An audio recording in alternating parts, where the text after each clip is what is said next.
Bonjour à tous, voici l'exercice numéro 1 bac STI 2D STL de Polynésie juin 2017. Je vous propose les questions 3 et 4 sur les fonctions. Donc la question 3 ce sera des limites et la question 4 des primitives. On rappelle à cette épreuve, à cet exercice, évidemment il y avait à chaque fois une seule des 4 réponses qui était exacte et il ne fallait pas rédiger, donc juste trouver la bonne réponse. Donc première question, si f est une fonction définie par f de x égale 2x moins ln de x, quelle est la limite de cette fonction en 0 plus? On a ici 4 limites en 0 plus et on vous propose plus l'infini, 2, 0 ou ln de 2. Alors pour faire ce genre de choses, au brouillon rapidement, vous réécrivez donc l'expression de la fonction. On a écrit 2x moins ln de x et on va regarder les limites en 0 plus. Alors qu'est-ce qu'on doit savoir? Bon, première chose, 2x, quand x tend vers 0 plus, 2x tend vers 0. Ici, 0 plus, x tend vers 0 plus, vous multipliez par 2, ça fait 2 fois 0 plus, donc 0. Et vous avez un ln. Alors, qu'est-ce que donne ln en 0 plus? Alors, si vous connaissez la courbe de la fonction, c'est facile.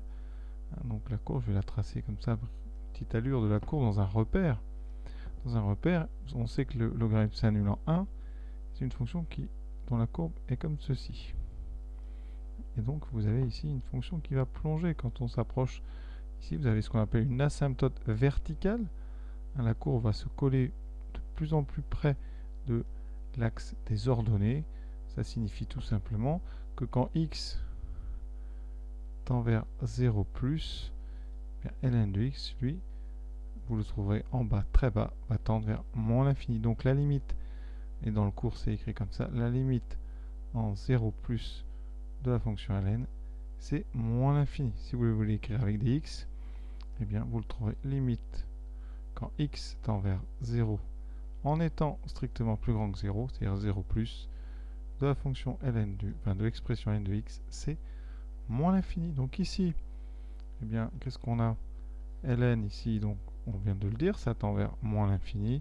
Vous multipliez par moins 1, donc ces deux choses-là par produit, ça va donner un terme ici qui tend vers plus l'infini. Donc vous ajoutez un terme 2x qui tend vers 0 à un terme moins ln de x qui tend vers plus l'infini. Donc par addition, et bien tout ça, ça tend vers plus infini. Donc la bonne réponse, évidemment, c'est la réponse A. Pour avoir une idée avec votre calculatrice, donc ici, j'allume la calculatrice. Donc on va faire comme si c'était vous. Donc voilà, vous avez envie d'effacer, vous effacez. Vous allez dans le menu, ici, on va utiliser tout simplement le menu table. Ou alors le menu graphique. Vous avez le choix. Si vous prenez le menu graphique, donc vous rentrez dedans.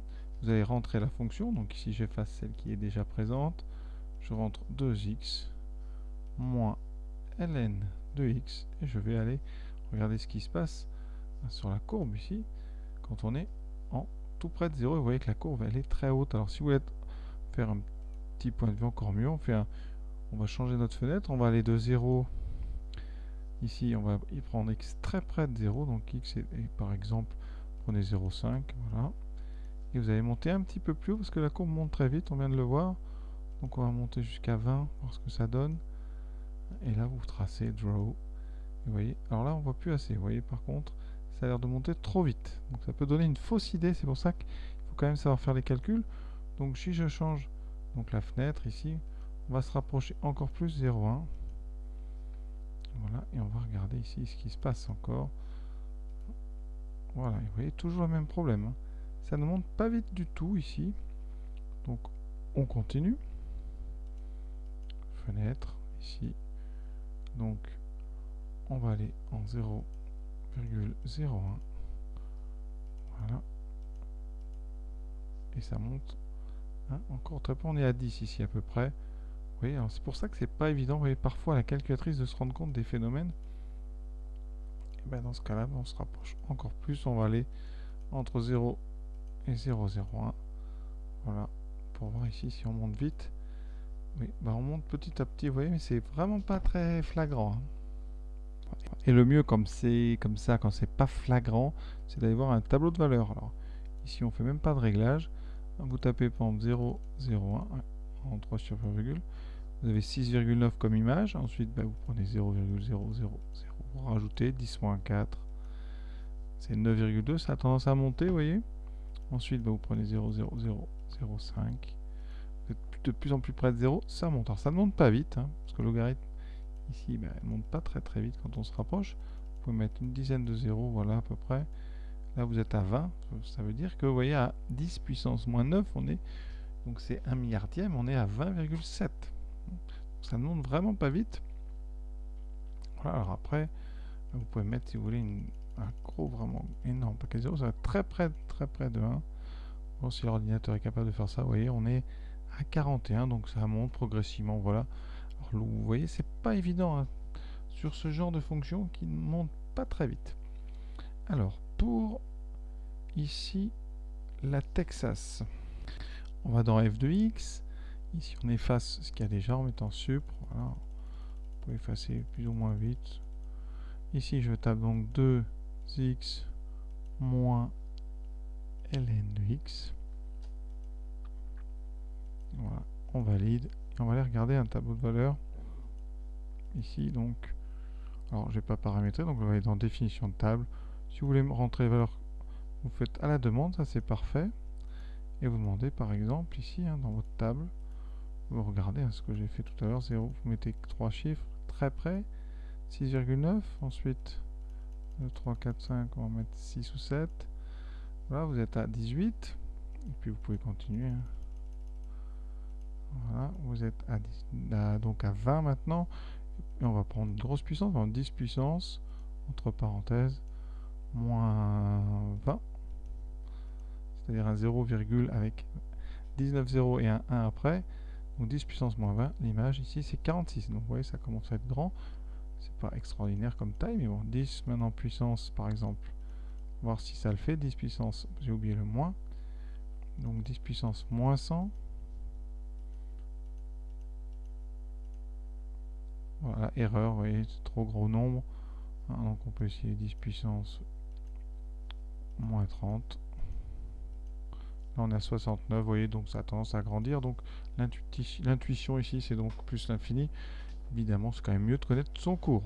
Donc question 3, on va s'arrêter là, hein. Donc la leçon, la morale de cette question, c'est graphiquement sur les machines, on ne peut pas toujours facilement voir les limites, donc il faut savoir les faire, aussi avec un tableau de valeurs, et aussi surtout en connaissant le cours. Quatrième question, la primitive.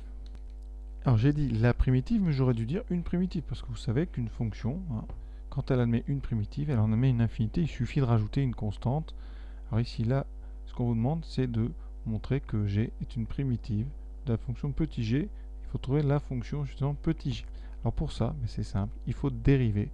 Hein, il faut bien calculer g' et trouver, hein, et bien parmi les 4 qu'on propose, quelle est bien celle qui sera la dérivée de g'. Donc g, alors effectivement il y a un petit peu de travail parce que g de x, c'est une somme de 3 termes. Vous avez x ln de x, vous avez moins x, et vous avez plus 2. Donc le moins x plus 2 lui se dérive très bien. C'est le x ln de x qu'il faut dériver comme un produit. Je vous rappelle qu'un produit, ici, c'est donc u fois v'. La dérivée, c'est u' v plus u v' avec u ici, u de x qui vaut petit x, et v de x qui vaut ln de x. Donc il faut calculer comme d'habitude u' et v'. Alors u' c'est la dérivée de x, c'est 1. v' c'est la dérivée de ln, donc 1 sur x.